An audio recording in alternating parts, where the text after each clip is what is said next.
officials and legislators in charge of putting a face to EI, early intervention. Okay. Good afternoon. My name is Kathy Lesser, and I'm here today to share with you my experience with the New York State Early Intervention Program. The Center for Disease Control and Prevention cites about 1 in every 33 babies is born with a birth defect. Having had a daughter born with a birth defect has taught me a great deal about how the world sees people with disabilities. Whenever people talk about budget cuts and programs being cut, it's natural for individuals to get emotional. However, in the midst of New York State's financial crisis, the need to make budget cuts in all areas is very real. Earlier this year, Governor Cuomo released his 2011-2012 proposed executive budget, which contains an across-the-board 10% rate reduction for all early intervention providers. These cuts will negatively impact families with special needs children. I'm here today as a supporter of the New York State Early Intervention Program and to testify to the outcome of the program. Our daughter, Amelia Hope, was born with a birth defect called bilateral coronal synostosis, a condition where several of the sutures of her skull were fused at birth.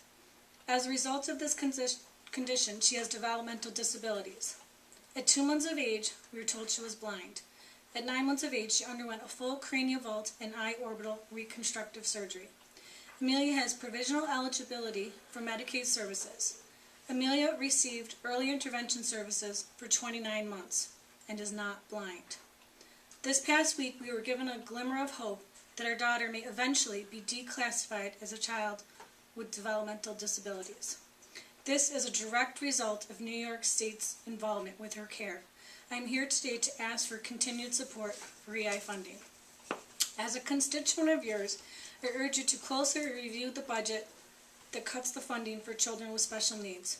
The purpose of this testimony is to make sure you're aware of the issues that matter most to my family so you can better represent us in Albany. We owe a debt of gratitude to the New York State Early Intervention Program, the State of New York's Department of Health, and the Early Intervention Partners Training Project. The New York State's involvement with Amelia's health has been outstanding. Although, as a family of 6, we are not eligible for food stamps or SSI benefits, Amelia's long-term prognosis is good, and we hope to eventually no longer need services for her. This again testifies to the outcome of the program. Thank you for allowing me to share with you a small portion of how EI has helped our dog. Thank you.